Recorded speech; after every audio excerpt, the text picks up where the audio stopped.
할렐루야, 6월 첫째 주를 시작하는 월요일 아침입니다.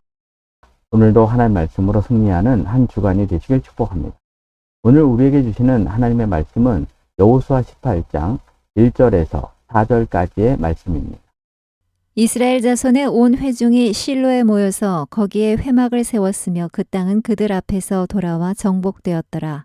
그러나 이스라엘 자손 중에 그 기업의 분배를 받지 못한 자가 아직도 7지파라.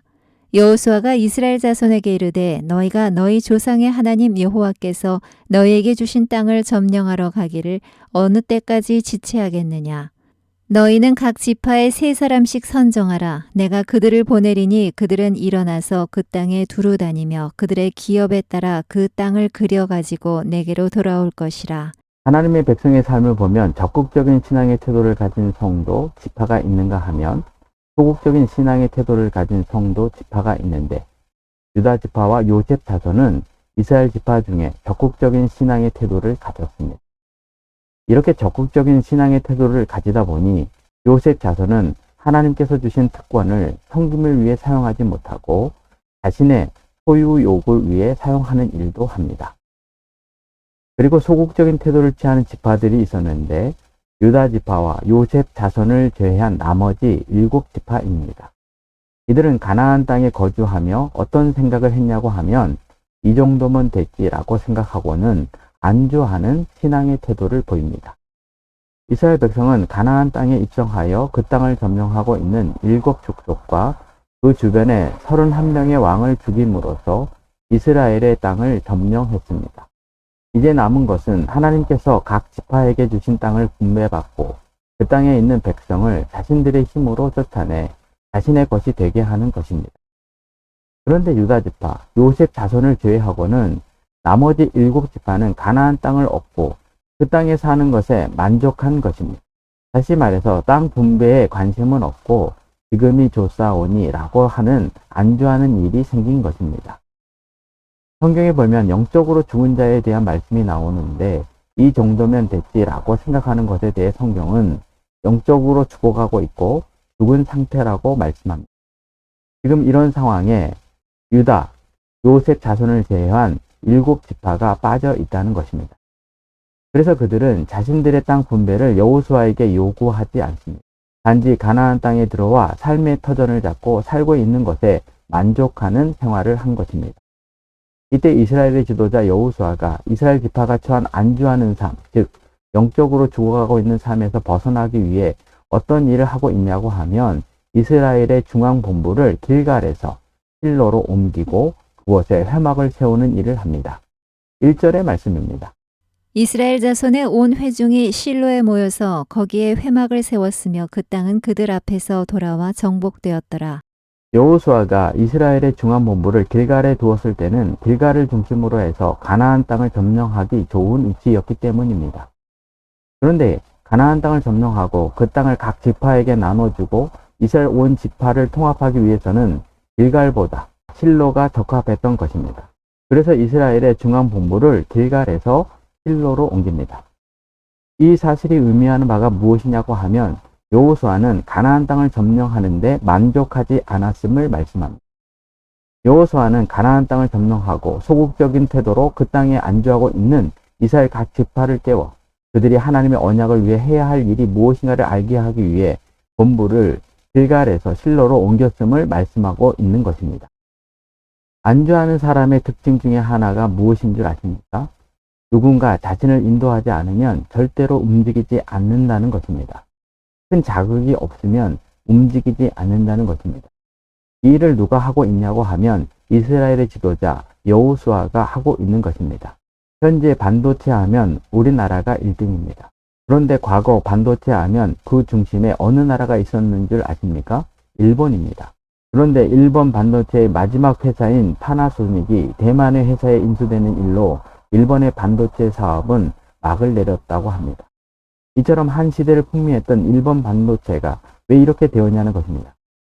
그 이유에 대해 경제 전문가들이 이런 말을 합니다. 안주했기 때문이라는 것입니다. 더 이상 새로운 가치를 만들지 않았기 때문이라는 것입니다. 마찬가지로 안주하고 소극적인 신앙의 태도를 가진 성도들에게는 누가 있어야 하냐고 하면 여호수아와 같이 그들이 가야 할 길을 인도하고 깨워줄 지도자가 반드시 있어야 한다는 사실입니다. 또한 안주하는 성도들을 깨울 리더들이 일어나야 한다는 사실입니다. 이 일을 위해 여호수아는 이스라엘의 본부를 길갈에서 실로로 옮긴 것입니다. 그리고 이스라엘의 영적 각성을 이끌기 위해 여호수아가 실로에서 한 일이 무엇인 줄 아십니까? 1절 중반절에 보면 실로에 회막을 세웠다는 것입니다. 여기에 보면 회막이 나오는데 원문의 의미는 만남의 장막으로, 그 의미가 무엇이냐고 하면 하나님의 부르심을 받은 이스라엘 백성으로서 하나님과 늘 교제하는 삶을 살기 위해 장막을 세웠다는 것입니다. 무슨 말입니까? 유다, 요셉 자손 외에 다른 지파가 가나안 땅을 점령하는 것으로 만족하고 안주하였던 가장 중요한 이유로 여호수아는 그들이 하나님과 늘 교제하는 일을 하지 않았기 때문이라고 생각했다는 것입니다. 그래서 여호수아는 실로에 하나님과 교제할 수 있는 회막을 만들고 그곳에서 하나님을 예배하였을 뿐만 아니라 이스라엘 각 지파가 하나님의 언약을 위해 소극적인 태도를 적극적인 태도로 바꾸는 일을 하고 있다는 것입니다. 우리는 이런 생각을 합니다. 자신이 하나님께서 주신 유업과 언약의 소극적인 것은 성격 탓이라고 말합니다. 물론 성격 탓일 수 있습니다. 그러나 여호수아는 그 이유가 무엇이라고 말하고 있냐고 하면 하나님과 교제하는 시간을 갖지 않았기 때문이라는 것입니다. 하나님과 교제하지 않으니 하나님의 언약에는 관심이 없고 자신의 현재의 삶에 만족한다는 것입니다. 그래서 여호수아는 가나안 땅을 다 정복하고 길갈에서 이스라엘의 중심을 실로로 옮긴 후 실로에 회막을 세운 후에 이스라엘 백성에게 3절의 말씀을 하신 것입니다. 3절의 말씀입니다. 여호수아가 이스라엘 자손에게 이르되 너희가 너희 조상의 하나님 여호와께서 너희에게 주신 땅을 점령하러 가기를 어느 때까지 지체하겠느냐. 여기에 보면 지체하겠느냐라는 말이 나오는데 원문에 보면 그 의미를 꾸물거리다, 게으름을 피우며 연기시키다는 말로 이스라엘 백성이 가나안 정복 후 아무것도 하지 않으려고 하는 마음을 가지고 있었음을 말합니다. 소극적이고 안주하는 마음을 가지고 하나님의 말씀인 언약을 이루는 일에 불순종하고 있음을 말하고 있는 것입니다. 문제는 이처럼 소극적인 신앙의 태도를 가지고 현재에 만족하는 마음이 생기면 그 상태가 영적으로 죽어가고 있는 상태라는 것입니다. 어쩌면 죽은 상태에 있었을 수도 있다는 사실입니다. 그래서 여호수아는 이스라엘 중심 본부를 실로로 옮기고 그곳에 회막을 세우고 이스라엘 백성들이 하나님께 예배하고 교제하는 일을 시작한 것입니다. 그리고 여호수아가 이스라엘 백성에게 그들이 앞으로 해야 할 일을 말하는데 더 이상 하나님의 언약을 이루는데 지체하지 말고 각 지파에게 3사람씩 선정하여 그들에게 땅을 두루 다니며 그들의 기업을 따라 그 땅을 그려 자신에게 가져오는 일을 4절의 말씀으로 한 것입니다. 무슨 말입니까? 하나님께서 그들에게 주신 언약이 이루어지는 일에 안주하지 말고 깨어나라는 것입니다. 이때 이스라엘 각 지파가 여호수아의 말씀대로 그들의 기업에 따라 그 땅을 그려오게 되었고 여호수아는 하나님께서 그들에게 주실 땅을 분배할 수 있도록 제비를 뽑아 그들에게 주고 그 땅에 살고 있는 족속을 쫓아내게 하는 일을 하고 있는 것입니다. 적용입니다. 여호수아가 이스라엘의 본부를 길갈에서 실로로 옮긴 이유는 무엇이고 그 사실을 통해 우리가 깨달아야 할 것은 무엇입니까? 여호수아가 본부를 실로로 옮기고 그곳에서 한 일은 무엇이고 그 일이 의미하는 바가 무엇입니까? 게으르고 안주하는 성도에게 필요한 사람은 누구이고 그와 같은 사람이 주변에 있으면 이야기해 보세요. 하나님은 뒤를 돌아보는 신앙인을 싫어합니다. 이 말은 하나님의 백성은 안주해서는 안 된다는 말입니다.